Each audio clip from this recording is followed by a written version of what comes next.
Well, good day, good day, good day. This is Kazak, and we're going to talk today with Azaria Kubad. We're going to share some good information with regards to Azaria food and nutrition tips. There are many Israelites and people that are listening across the airwaves that would like to find out information about how holistic eating and healthy eating. And so now we're going to present you, without further ado, Azaria and Kazak, food and nutritional tips. Okay, we're back with our part two, and we're talking about holistic living. This is Kazak and Azaria, and we're talking about the food and nutrition tips for a holistic living. So where do we leave off at?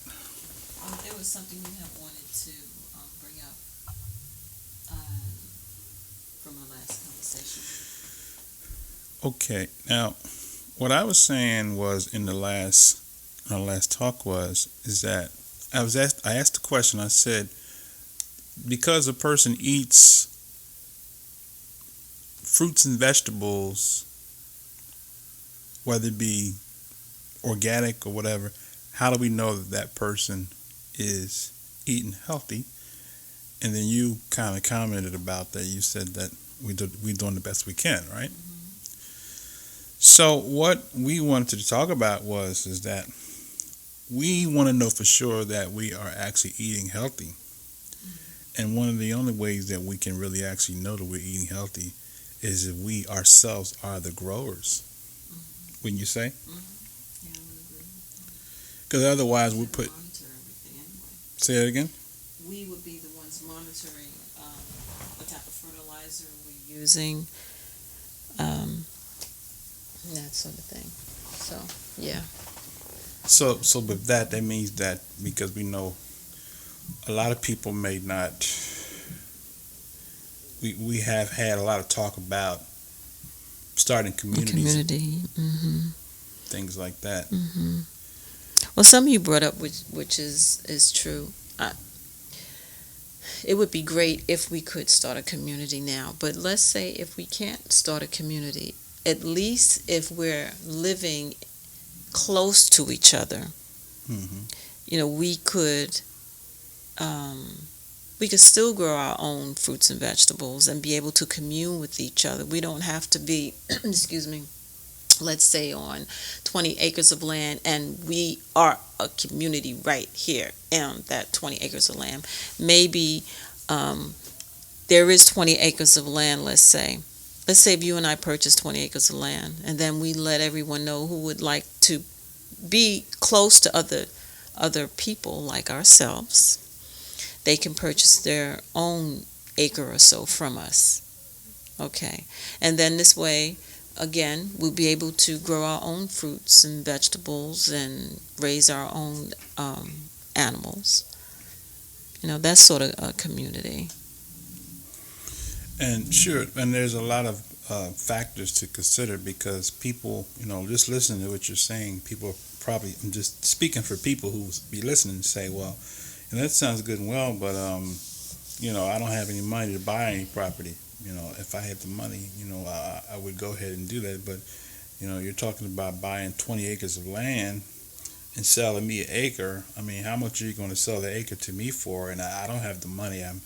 And then you have other people that may say, well, you know what, I don't have a job. So that meant that if I was to come there where you are to that land, how am I going to take care of my family because I don't have a job?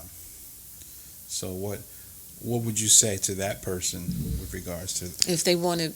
Okay, are we talking about a community now? Or are we talking about you and I purchasing 20 acres of land, and anyone who has the money to purchase an acre, they purchase that acre from us? Sure. Are you talking about that, or are you talking about just us being in a community and just like that pastor we know, he has his own community. It's enclosed. This is where him and his family and everyone, and the pastor I'm talking about. You look confused. No, I'm just thinking. I mean, I know what you're saying. Okay. I mean, thought about what you're saying. So okay. I'm just thinking in terms of, okay, now when you talk about community, right? Okay. We understand that there are people that may have money that those people may be willing to say, okay, all right, I'm willing to buy an acre from you, right? I have the money. But I'm thinking for those people who maybe don't have money, and they say, well, I want to come in the community, but I don't have money. With something that they can contribute. Maybe they don't have the money, but maybe they have a skill that we can use. Okay. Let's say they know how to raise chickens. Okay. And that's what they'll do there. Okay. Raise the chickens. Okay. So then a person who, say that if we bought 20 acres using what the number that you gave, which is really not a lot, 20 acres. Right. Really It's not. That was just an example. Right. But just giving an example of that, and say a person wanted to come and live in the community, that they would have to provide some type of community service. And we're not talking about, coming out of prison and community service like Right. that. But we're talking about servicing the community that we have developed, that they could come and, be a part of that community, right? So that would be how they would be able to become a part of the community, by providing a service to the community, whatever. Now, quite naturally, I could use the example of the other ministry that I know we're talking about. But we say, for example, if we had a community where we purchased a community, people came and rendered a service to live in the community. Now, that would mean that there would be certain rules and regulations within the community that the people that live there that are not Have to follow. That would have to follow, right? So now, what would you say because the people that everybody doesn't like. Sometimes people have a problem with being governed by laws. They want the freedom of having our own community, but maybe don't have the finances to contribute, but yet I don't want to be under control either. So, well, see, that's why I was asking you if we're, because I was talking about two different things. You have a community where everyone is within that centralized area, and they are governed by Malachi Ministries, their bylaws, what have you. Or it's just like when you live in, let's say, in a city, and everyone knows everyone in that particular block. Okay, that's a community too. But no one is governed by anyone. It's just that we all live in the same location. That's what I'm talking about as well. So, it depends which one you want. Which one are you referring to? That community where they're run by bylaws, or are you talking about a community where there are no bylaws? We're just living in the same location, and we're there to help each other. We commune together on the Shabbat. Maybe we will, maybe we won't. Yeah, you understand what I'm saying, hon? Well, yeah, I was basically talking about both because, just putting together some scenarios as far as to how we would possibly do it, because, nothing's written in stone. We're just talking about, how this can be done for those that don't have money as well as for those that do have money. Now, the thought comes to my mind is those that do have the money may say in their mind, well, I don't need to come where you are. If I have money, I can give what I get my own in my own area.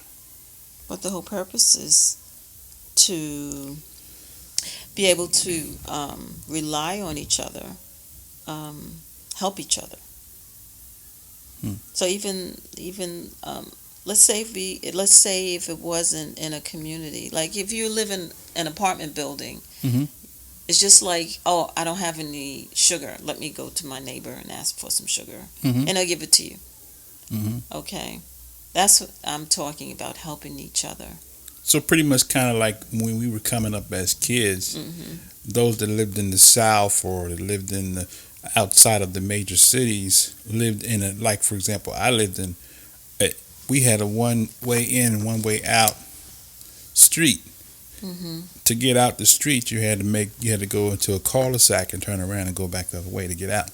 And we had neighbors coming up where if we ran out of sugar, whatever the case might be, salt, we could go knock on the neighbor's door, and the neighbor will give us or loan us or borrow us or whatever Whatever. they called it, the salt, and then if they had a need, they would come next door like Right. that. Mm-hmm. So that type of environment is what you're talking about, is where we have land that's nearby. Right. It's not like a gated Mhm. community. Right. It's more of like we live in a open community where we have houses that are near each other in the same community, Mm-hmm. but it's not a private community. It's more of a Right. public community. Mm-hmm.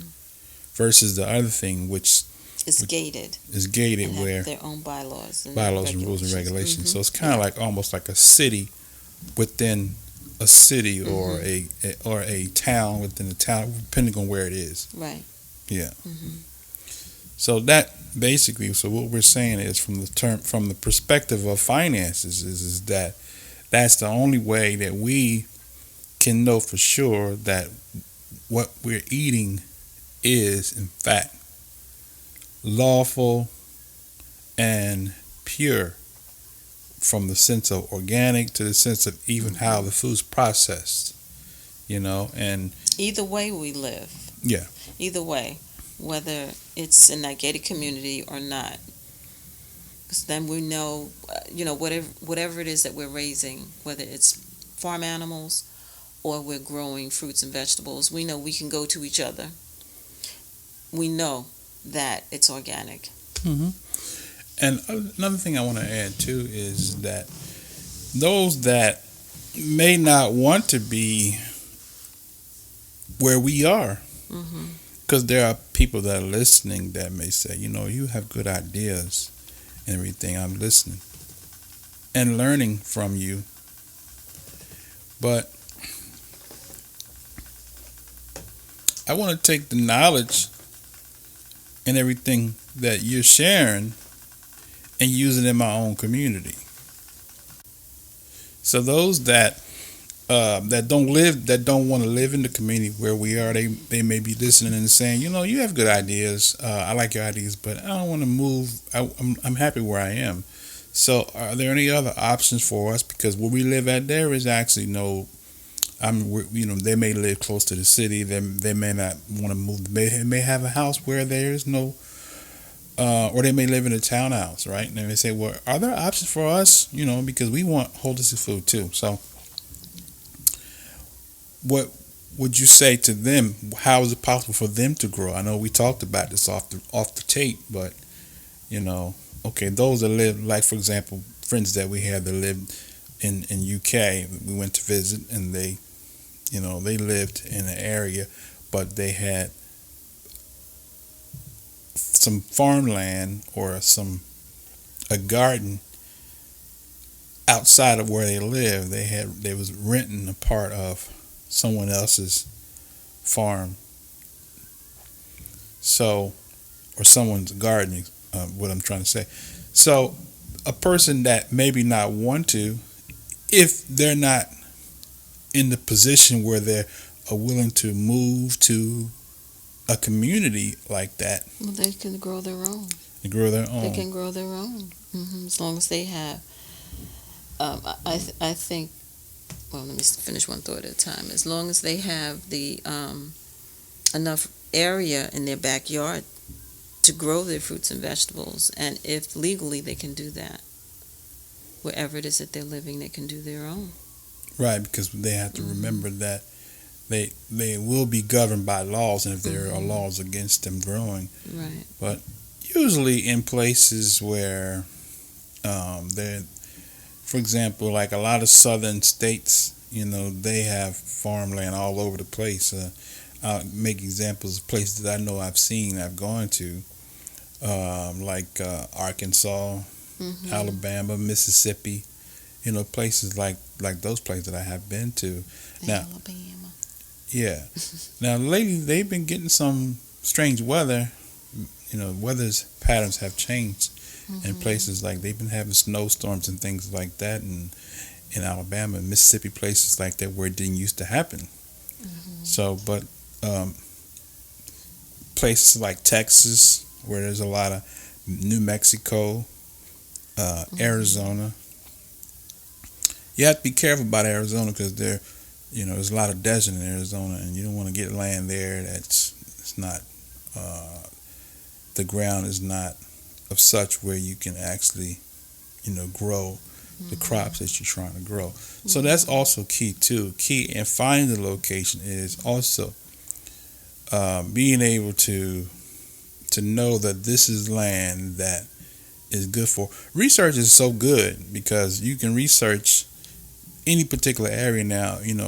Now that we have the internet, you can go to the internet and you can search any particular land and property and find out how is the soil there, is it good for vegetation and things Or of that you nature. can, if you go there to look at the land, you can always take the sample and send it off to find out if it is good. I think it costs like $50 Hmm. to do that. Hmm. Well, so from a holistic perspective and eating holistically, now, what would you say to a person who, let's say a person they want to get a good start. All of what we're saying is great information, very, it's a lot of information, and a person may say, I don't know where to start. Well, a good start, if they've never exercised before, for them to have a physical done, to make sure that their heart's in order, their blood is fine, they don't have problems like diabetes, and they never knew something like that. It makes a difference. That's the first thing I would say, have their physical done.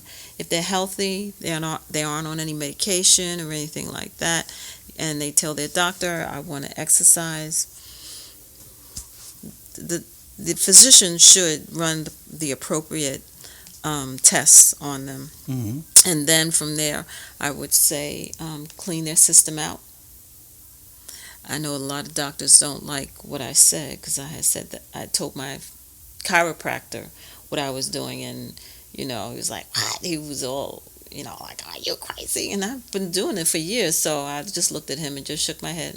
Yeah, okay, Oh, he told you not to do it. Yeah, he told me not to do it. Not to clean yourself out and type of thing. And just to have fruits and vegetables. But I've been doing it for so long, and physically I'm fine. Every time I go to the doctor, they expect this whole long list of ailments and conditions and problems, and there aren't any. So why would he I have no idea. I don't know. I guess because maybe he's the chiropractor, and and he's got that he behind didn't his name. mention why he wasn't happy with the fact that you were cleaning out and stuff. I don't remember him telling me. Well, No, but anyway, I've been doing it for so long, and again, I don't have any problems like that. Well, So, let me finish.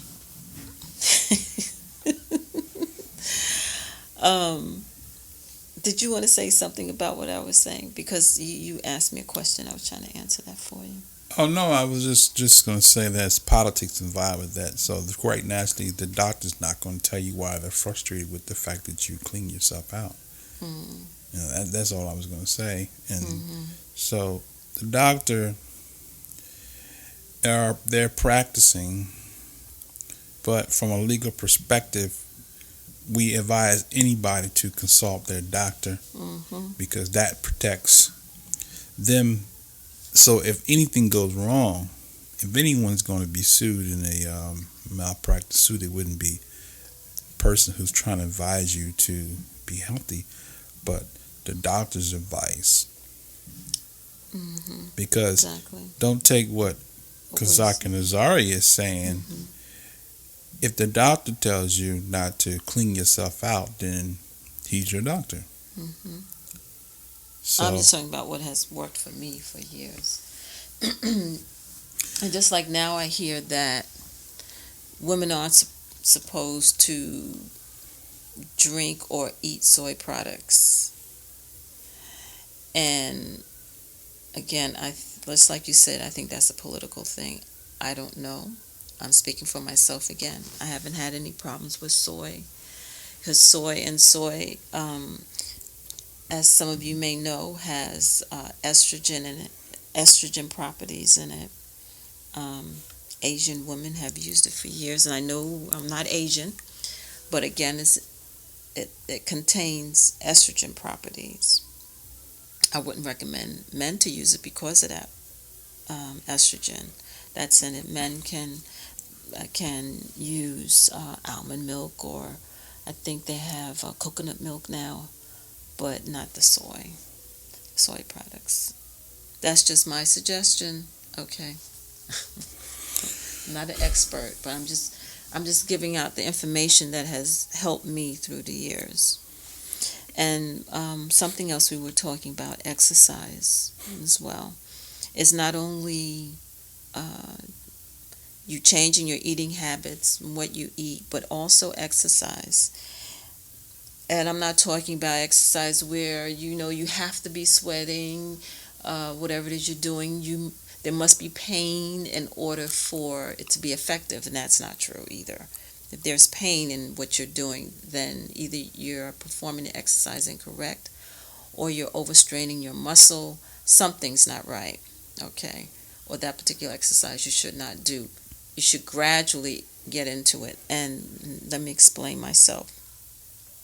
There's some exercises. Let's say there's weights that you want to use, and if you've never used weights before, and there's a proper form to a particular exercise you're doing. Let's say if you're doing let's say curls for your bicep curls, and if you've never used weights before, you can use 1.5 pounds, which is very light.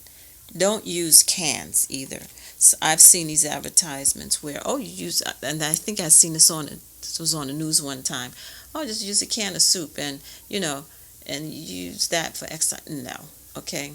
I'm not even going to explain why, but anyway, there are weights out there that aren't heavy, like a pound. And if you find yourself doing curls and that's too heavy, then don't use it. Just go through the motion of looking at your biceps, curling, doing the proper form. The proper form is what's going to help you. Adding the weights is going to help you even more. So once you have the proper form, let's say after a while you feel a little stronger, you use 1 pound, okay, and then you get stronger and stronger, then you add 0.5 pound, so 1.5 pounds. Never ever start out with 8 pounds. Okay, let's say you purchase, a DVD and it says, okay, you should use 8 pounds for this particular form of exercise or routine. Again, if you've never used weights, don't start with 8 pounds, because then you could injure yourself and you won't use the proper form. You have to use the weight that will give you the proper form, and then you work up to that 8 pounds, because you'll know when to work up to it, because it'll be so easy. It'll be like light, and you'll say, wow, this is so easy. Then you just add 0.5 pound to it. You're starting out with 1 pound, then you add another 0.5 pound, 1.5 pounds, and then there are 2 pounds, 3, and then you work your way up to that 8 pounds. When it comes to, because you're trying to prevent injury, okay? That's what you're trying to do. One thing I didn't mention, always stretch before you do any form of exercise to loosen up your limbs, to loosen up your muscle. Don't bounce, because I've noticed now what they do in these DVDs, they're showing you bouncing when you're stretching. The bouncing back and forth, and this is something I used to know years ago. I forgot the reason for it, but I just know you don't bounce. It does something to the muscle. When you stretch, you hold that stretch. You're trying to touch your toes, you hold it. Then you release it. When you do your side stretches, the same thing. You stretch, hold it, and then you come back. You don't bounce, because I've seen it so many times, and I'm just telling you what has worked for me. And I've never had an injury from exercising. So all this no pain, no gain stuff is false. That's false. Mm-mm. And you always give your body 24 hours in between your exercising, because your body needs that rest. Your body needs to repair itself. I go to the gym 5 days a week. Okay, see, when is your body get a chance to repair itself, to relax and repair itself? Because that's what happens within that 24-hour period. If you feel a little soreness, that's fine. You do stretching, even if it's sore. You stretch. You still stretch that muscle out. Make sure you have a nice warm bath. Okay, as warm as you can take it. And you do your stretching. You stretch before you exercise. You stretch after your exercise. And then that 24-hour period that you're waiting, you stretch then. Your body is repairing itself and building new muscle. Okay. Let me see. Have I missed anything in that? Well, That no pain, no gain.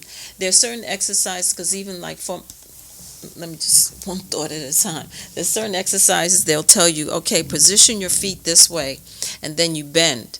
If you find that you position your feet a particular way they're showing you, and you bend, and it hurts, then for you have to adjust yourself to where it doesn't hurt. Because like for myself, I have a video I use to exercise, and she always says, okay, so you put your feet on the outside and then you bend. For me, it doesn't work. It hurts. So I have to adjust my feet to where I'm comfortable and it doesn't hurt. And I still do the exercise. I just don't do it the way she does it, because that's good for her, but not for me. Your body will tell you, Okay. Did I miss anything? So you have to grow into the exercise to where it's comfortable for you instead of you starting out. Well, see, like for myself, what I was talking about there, I'm trying to think. It's a knee bending exercise that I do, and I've always been like this. I can't be on a platform and then bend my knees with my feet forward. And because if I do, then I get a pain in my knee. But if I tilt them outward and I do the bending, it's fine. So that's what I do. I can bend without my knees hurting. Mm-hmm. And it's always been like that, even when I was younger. So I don't know what it is. I know that's how I have to do that particular exercise, and that's what I do. Mm-hmm. But if something is painful, then there's something that's wrong. Adjust that particular exercise. I'm not talking about weights now. The weights aren't going to be painful. They're just going to be heavy. But it's something that you're doing and it's painful, then adjust it. And if you adjust and it's still painful, then don't do it. That's what I would suggest. So in addition to eating healthy, holistic eating, exercise of some sort. And even walking. Yeah, walking is a good form. It's, people, I got to run 5-10 miles. No, you don't have to do that. You could walk briskly and get a good exercise in. It's easy on the knees, and it helps with losing weight too, or even maintaining your weight. Walking, you don't have to be pounding the pavement as they put it, pounding the pavement to lose weight. A brisk walk. I remember it took me, let me see, I used to walk so fast. Well, the area I was able to walk in, I walked 2.5 miles in 25 minutes. Now that's a fast walk. But I build up to that. It's not like all of a sudden. Because I used to run 2 miles in like 20 minutes. I used to run 2 miles. So I stopped the run, but then I did the brisk walk. So. And even No, I was gonna say, and even you can say people can start off small. Like for example, something small like you go to the grocery store or you go shopping, instead of picking the parking spot that's close or you just have to just step out Right. and walk, Right. you can park your car further away where you have to walk to get to the store. Mm-hmm. That'll Yeah. give you As some long as it's a exercise. safe area, you feel safe. Right. In that particular area, yeah, you Sure. can do that. Or even when you're going shopping, instead of driving everywhere, if you have public transportation where you can go, because public transportation you have to go run up the stairs, down the stairs, because in New York, public transportation all over the place, and that's what you do. You run up and down those stairs, catch the next train, whatever. You really don't need a car, but you get a lot of exercise on using public transportation. You gotta climb those stairs in New York. Yep, that's right. Now I was just in Chicago last week and they have the elevators, but in New York they don't have the elevators. If you got, Not every station, no. if you got, especially if you're catching like the trains, you have to if you have luggage and things like that, you have to carry that luggage up the stairs. Yeah, and that's a form of exercise that Right. keep those muscles strong. That's for sure. But and I like what you're saying, because the walking, for those that maybe talking about obesity and maybe they're heavy in running or any type of form of workout may be too much for them at that particular time, but just a little bit of walking, just to kind of get the ball rolling, Right. help out, right? They can start at a slow pace, just as long as they start at a slow pace, and then. But what I would suggest, let's say they have a beginning and an end point. That beginning point, they time themselves. Beginning point and their end point, they time themselves. How long did it take them to get there?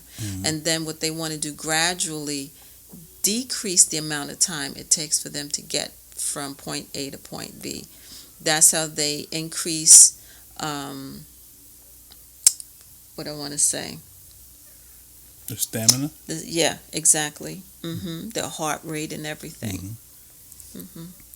So also, like, for even when you're at home, a lot of people want to just stay on the couch. They use the saying couch potato. But sometimes it's good. I mean, because your body, we were talking earlier about your body having a natural burning fat process. And the fat burning process is triggered on based off of the type of foods that you eat that actually help to speed up the metabolism. And even things like, even just sitting on the couch, if you're eating the proper food, that's going to help to speed up that metabolism. It'll even help out just to kind of get the ball rolling, wouldn't you say? Yeah. But also exercise, not just, I don't want anybody to think that, they could just sit and they'll be losing. No. They're still going to have to do some sort of exercises. What happens once you start the exercise process and your muscles start to develop and get stronger, your calorie intake may increase more because you need more calories to help build the muscles and that sort of thing. Well, in terms of, like, for example, even drinking water, because a lot of people don't like water. And yeah, no, I'm trying. that gives you, because a lot of people are naturally dehydrated. And dehydration, I learned in my studying that sometimes people are dehydrated and don't know it. Yeah, well, you can look at the urine and see if they're dehydrated, because the darker the color, the less water their body have, and they're becoming dehydrated, which is very dangerous. Be dehydrated. Most people become dehydrated more in the wintertime than in the summertime. And they can, from a dehydration perspective, sometimes if you're not drinking enough water, it'll make you feel sluggish and sleepy all the time too. I noticed that with me, and a lot of people don't like, so they'll drink other types of fluids, thinking that They've had their fluid intake, like soda. Right. Soda is drying, and it's kind of really the worst thing for you, really, soda. because it either depletes or leaks calcium from the bones. It's not good at all. Hmm. It's not good at But all. once again, it tastes good. So, Oh, you yeah. know, you got to have that soda with that sandwich for lunch. You know, so many people, you know, and, I mean, I know myself, just speaking for myself, having lunch and drinking, say, I like tuna. So, having a tuna sandwich and drinking a glass of water, It's not the same. it's something missing, right? Mhm. So other people may say, well, can I have a soda and eat my sandwich? You know, if I'll just do that. Well, I mean, for me, my opinion, in moderation, it's okay. But if you're sitting there drinking one can after another, 3 or 4 or 5 cans a day, and you're putting all that sugar into your Right. body, you're defeating your purpose, right? Yeah. And then plus those, we will talk about the sodas and the sugars, refined sugar. I mean, how many sodas are made with cane sugar? You know, natural sugar.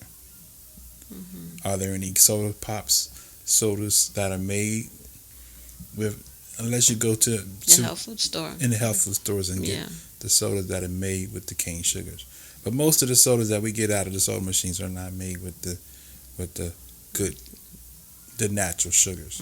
Speaking of natural, And now there's a controversy about, well, not a controversy. I'd seen this commercial,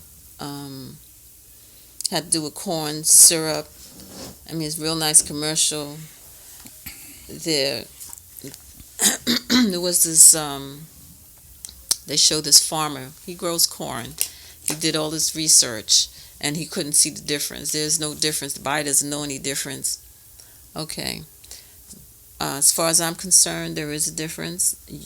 Everyone out there, you determine what's good for your body, corn syrup or not. It's up to you. For me, I'm not going to use it if I don't have to. I like brown sugar, and that's what I use. Cane sugar, raw sugar, that's what I use, and I do my best to stay away from corn syrup because a lot of times it's in these products that excuse me, that sometimes we have to use. Just like the wheat bread, it's in there. I know you like wheat bread. And again, I know I keep stressing health food stores because a lot of times the things that aren't good for us that we shouldn't eat, health food stores, they carry those brands that don't have those things that aren't good for us in their product. Okay, like the bread I eat is the Ezekiel bread. That's a form, they use spelt flour, which is a form of wheat. But again, I use the book, Eat Right for Your Type. I use that as a guideline. In there it did read that I can use spelt, so that's what I do. I go to the health food store I used to go to, and I purchase the spelt bread. And it has, there was 2 kinds, sesame seed, I love sesame seeds, and also raisin, like a raisin bread. I wanted to ask a question. I wrote something down here in the previous hour, the show we did before this one. You mentioned about something natural. I want to kind of talk a little bit, educate our listeners on man-made natural versus earth-made natural. Man-made natural. Because there are a lot of products that it says on the label, this is natural. I'm a little leery when it just has natural. I like to see all the ingredients written out. Because, yeah, it'll have natural in there. Palm oil is natural. But is that good for you? Palm oil. For me and my blood type, that's not good for me. For someone else, maybe with the A, B, or A blood type may be good. But for me, no. So I like to see all the ingredients. Because, again, natural, a chemical found in the ground is natural, but is that something that we want to put in our bodies? Good point. Good point. Okay. So when you're reading the label, you see something that says natural, right? I know in my mind, in my previous mind, I used to think when I saw natural, that meant, oh, it was good, Mm-hmm. right? But like you said, poison could be natural, Mm-hmm. but should you take the natural poison and put it into your body? Mm-hmm. For example, we talked about scavengers. Mm-hmm. A crab naturally eats things off the bottom of the ocean. Mm-hmm. That's natural for him. Mm-hmm. But what's natural for him may not be good for you to intake, Right. because you have a lot of toxins Mm-hmm. that animals, that the sea creatures Mm-hmm. like crabs and lobsters, shrimp. shrimp. Shrimp has a lot of cholesterol in it. A lot of people don't know that. Just three little shrimp have a whole bunch of cholesterol in it. You know, yeah. So these are things that people need to take into consideration when you talk Mm-hmm. about holistic eating. And don't take my word for it. Do your own research. Do your own research. And natural isn't always good because it says Mhm. natural. Right. Okay. All natural. Okay. What do they consider all natural? What do you consider all natural? Mm-hmm. It's just like, for example, the word kosher. Mm-hmm. Kosher does not mean that it is according to the laws of creation food. Mm-hmm. You can have kosher pig. Have you ever heard of a kosher pig? And you can research and you find out that what classifies it as kosher is because it's cooked separately from, they may make some bacon and cook the pork bacon on this side. And that's considered kosher? Right. And have the chicken bacon in the middle, but it's separated. Mm-hmm. So it's kosher because it's not mixed. Mixed. Now I learned that Really? I learned that because my thought process with kosher meant that it was according to lawful. the right. Mm-hmm. But I no, would think so too. but it doesn't mean that. It doesn't mean that. And I learned that from the people who actually gave it the label kosher. Mm. I was watching a video on YouTube, I love you too. and it was a wedding, Mm-hmm. and the ethnic people Mm-hmm. was having a wedding, Mm-hmm. and it was called a kosher wedding. Mm-hmm. And the chef was explaining to the person who was interviewing them what Mm-hmm. kosher meant. And in his explanation, he was saying that kosher didn't mean that it didn't have pork in it. Mm. It didn't mean that it didn't have those other things that the Bible law of dietary law tells, which is clean and unclean. Mm. But it just meant that it was separated. It wasn't cooked together, and it's not on the same plate. So it may have and when they prepare it and put it into a container, they may put it in a container by itself. Mm. So that makes it kosher. Oh, I see. That's funny. So we look at these terminologies. We look them up in the dictionary and see if you actually look up the word kosher, right? Speaking of looking up in the dictionary, I have one right here. Let's see if we have the word kosher in the dictionary. Okay. Can you get it? You want me to get it for you? Yeah, sure. Okay. So we're going to look up this word kosher. And we always like to use... Yeah, thank you very much. We always like to use the American Heritage Dictionary as our reference when we're looking these things up. So all the things that we want to look at when we are eating, we want to make sure we're eating properly. We want to make sure we're eating healthy. All that are a lot of factors that play a part in what's classified as healthy, Mm-hmm. holistic, and pure. Right? Now, pure is a good word. Pure is a good word. If you say pure honey, right? When you say pure honey, what does that mean to you? If you see on the ingredients pure honey, Straight from the honeycomb. pure, right? It means it's not nothing added, no process, additives, no nothing. right? So Organic. generally, when you buy honey, I know honey. I had at one point in time put all sugars out, and I just did all honey. It was I didn't have raw, I didn't have cane, none of that.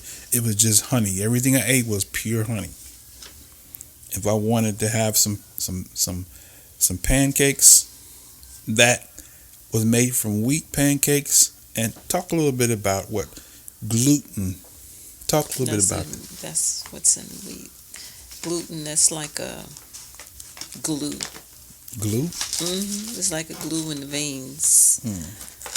Where does it come from?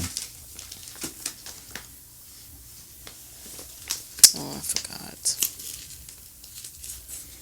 I know certain foods like wheat will produce that gluten and, Would you? I said, like a glue. Well, you have your internet up. Just pull up Pull it gluten. up? See what the internet has to say about gluten, Okay. and maybe we'll get some. Okay. Okay, so now we're talking about kosher. Gluten. Okay, Okay. Let's go to Wikipedia. you have it up. Mm-hmm. Okay, go ahead and do some reading. Tell us what they say about gluten. Gluten is a protein composite found in foods processed from wheat and related grain species, including barley and rye. It gives elasticity to dough, helping it to rise and to keep its shape, and often giving the final product a chewy texture. Gluten is a composite of a glycine and glutenin, which is conjoined with starch in the endosperm of various grass-related grains. The prolamine and glutenin from wheat compose about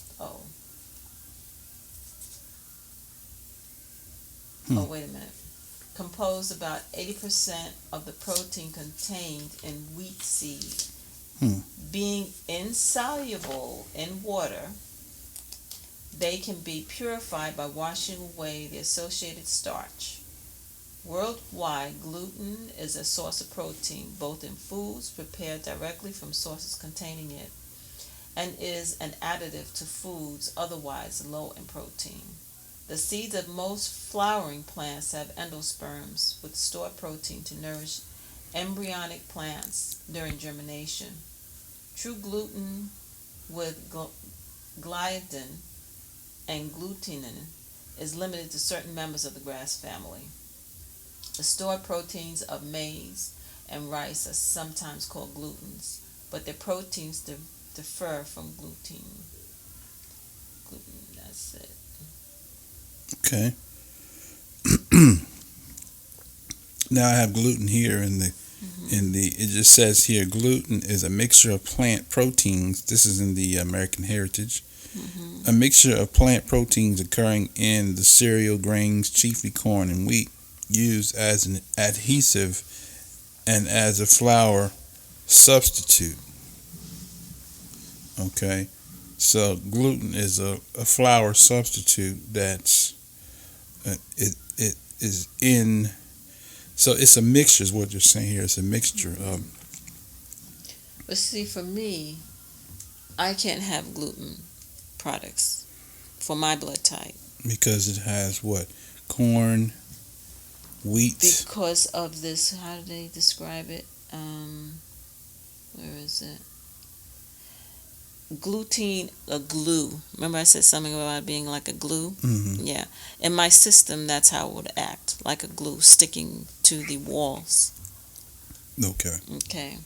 For me, because I don't have the enzyme to digest it. But for you, it may be different. Maybe wheat would be fine for you. So gluten is bad depending on the blood types, what you're saying. Based on that book. that I was reading. Gotcha. Okay. Okay.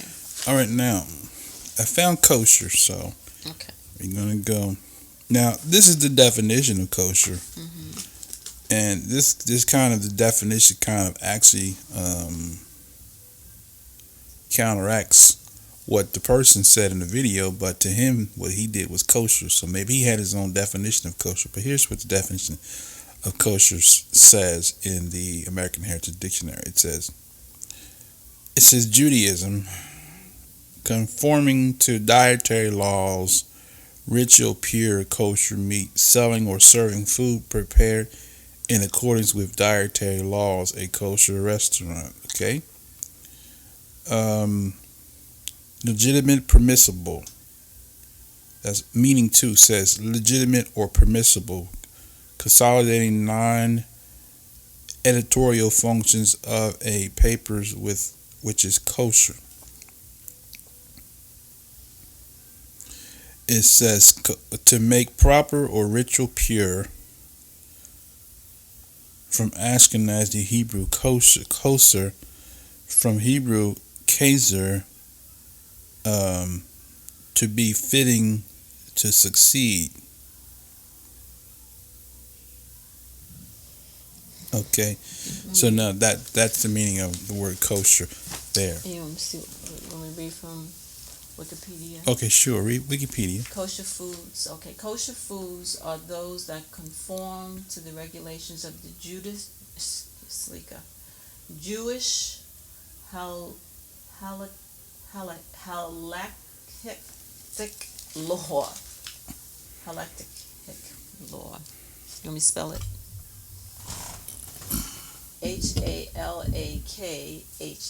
HALAKHIC, law framework. Kosher meaning fit or allowed to be eaten. A list of some kosher foods are found in the book of Leviticus. There are also certain kosher rules found there. Reasons for food not being kosher include the presence of ingredients derived from non-kosher animals or from kosher animals that were slaughtered in the ritually proper manner, a mixture of meat and milk, wine, or grape juice, or their derivatives, produced without supervision, the use of produce from Israel that has not been tithed, or the use of non-kosher cooking utensils and machinery. Every law of kashrut, according to all Jewish rabbinical authorities of the ages, in a rare agreement, make the assertion that the laws can be broken when any life is at stake.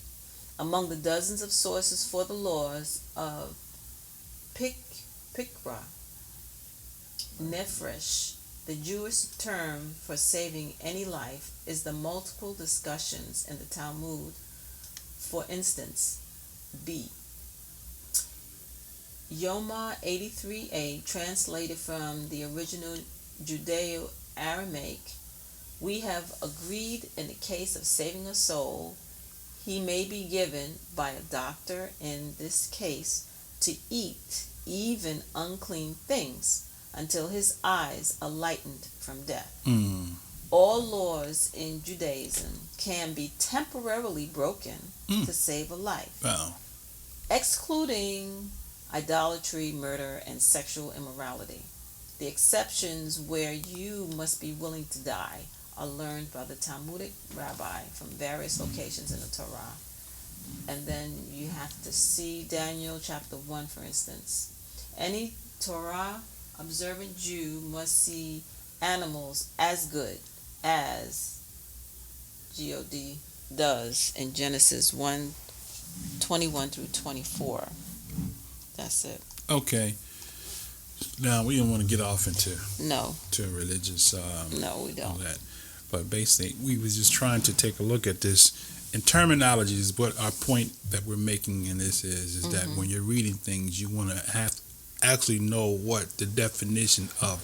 Because we know, based on what we just read, kosher is a good word. But kosher to another person may mean something different. Just like that person in that video. Right. To him, it was kosher because it was made separate. Because he was actually saying Oh, we are allowed to eat pork. Mm-hmm. This is what this person said in the video. Mm-hmm. But according to the definition there, it says according to the dietary law, which means that Unless it's to save a life, then it'll be broken. it can be broken if it's to save a life. Mm-hmm. So, in other words, they may be able to take the H1N1 vaccination shot if a person, if it could mean saving their life. Okay, well, we're just about out of time, so time just flies when you're having fun. And you have anything else you want to add in this particular session for those that are looking to be holistic, fit, and free? Well, I know there's some who love peanut butter, like myself. There's a brand that's out there, a well-known brand, and I did find a soy butter. It tastes just like that well-known brand out there of peanut butter.